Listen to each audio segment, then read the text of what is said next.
In a recent video paper on JoVE, we described the use of the quick linker device for easier rat liver transplantation.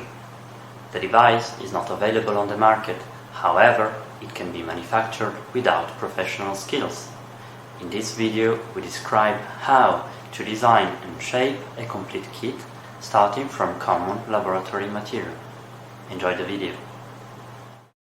The quick linker kit for orthotopic rat liver transplantation is composed by one approximator,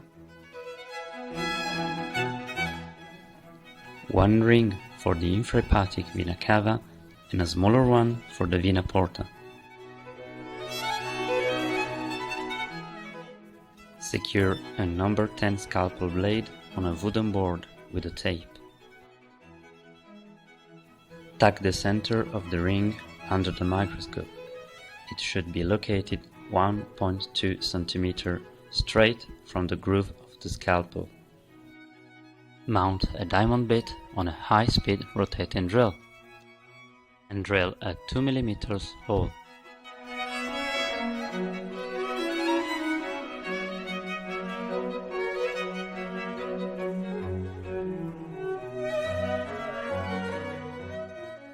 Widen the hole with fusiform or conic diamond bits.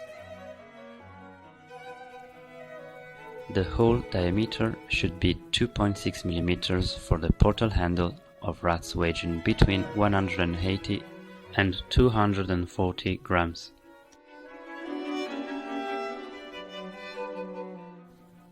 Design the external shape of the handle